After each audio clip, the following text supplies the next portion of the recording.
'Nawabs cafe' a story of chaiwala 2 hours 10 minutes run టైమ్‌తో థియేటర్స్‌లో release అయ్యి ప్రెజెంట్ ఈటీవీ విన్‌లో స్ట్రీమ్ అవుతుంది. కొత్తగా చూసేవారు ఇంకా సబ్స్క్రైబ్ చేసుకున్నవారు కొంచెం మన కంటెంట్ చూసి నచ్చితే సబ్స్క్రైబ్ చేసుకోండి గైస్. ఇక ఈ 'నవాబ్స్ కెఫీ' అనే మూవీని చూసిన తర్వాత నాకైతే ధనుష్ గారి 'ఇడ్లీ కొట్టు' అనే మూవీ ఉంది కదా! ఆ 'ఇడ్లీ కొట్టు' మూవీ ఫ్రమ్ మీషో అన్నట్టుగా అనిపించింది. విత్ మినిమమ్ ఇంపాక్ట్ అండి. మొత్తం మూవీ అంతా కూడా రొటీన్ అండ్ చాలా ప్రెడిక్టబుల్‌గా ఉందండి. ముందేం జరగబోతుందో, లాస్ట్‌కి ఏం జరగబోతుందో తెలిసిపోతున్నప్పుడు ఇంకా చూడాలని ఎలా అనిపిస్తుంది చెప్పండి. దీనికి తోడు హెవీగా ఆర్టిఫిషియల్ సీన్స్, ఎమోషన్స్ కూడా ఎన్నెన్నో సినిమాల్లో చూసినవే. అస్సలు కనెక్ట్ అవ్వలేదు. నాకైతే అసలు నచ్చలేదు గైస్ మూవీ. ఇక ఫ్యామిలీతో చూడొచ్చా అంటే యెస్ చూడొచ్చు. అడల్ట్ కంటెంట్ ఏం లేదు. క్లీన్‌గానే ఉంది మూవీ. ఇక బేసిక్ స్టోరీ లైన్ ఏంటంటే వంశపారపర్యంగా రన్ చేస్తున్న నవాబ్ అనే పేరుతో చాయ్ కెఫే రన్ చేస్తుంటారు. ఓనర్ అయిన రాజీవ్ కనకాల గారు. సినిమాలో అతని కొడుకే మన హీరో.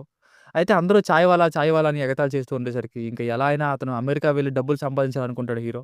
అప్పుడే ఏం జరిగింది? నవాబ్స్ కెఫే మీద ఎవరు కన్నపడింది? చివరికి ఏమైంది? అన్నది story. Plus points. Hero 'Shiva' గారు పర్ఫార్మెన్స్ బావుంది. ఇంకా అడల్ట్ కంటెంట్ ఏం లేదు. క్లీన్‌గా ఉంది మూవీ గూడా. విజువల్ క్వాలిటీ కూడా బావుంది. Minus points. అసలు మూవీ మొత్తం స్టోరీనే పెద్ద మైనస్ అంటే ఆర్టిఫిషియల్ టచ్ విపరీతంగా ఉంది. దీనికి తోడు రొటీన్ సీన్స్.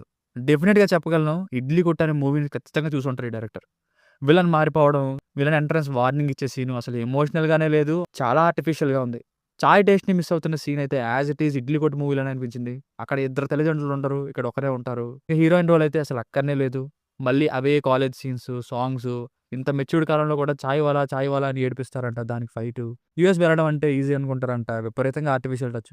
సో, ఫైనల్‌గా మూవీకి వర్డిక్ట్ ఏంటంటే నాకైతే అంత ఇన్వాల్వ్ అయ్యేంతలా ఏం అనిపించలేదు త్రూ ఔట్ మూవీ గూడా. ఫస్ట్ హాఫ్ కొంచెం పర్వాలేదు. సెకండ్ హాఫ్ అయితే నా వల్ల కాలేదు. It's disappointing film for me. దీనికి రేటింగ్ వచ్చేసి ఇది నా ఒపీనియన్ 2.25/5. మీకు కనుక వర్క్ నచ్చినట్లయితే ఇలాంటి మరిన్ని రివ్యూస్ కోసం మన ఛానెల్‌ని సబ్స్క్రైబ్ చేసుకోండి. Thank you.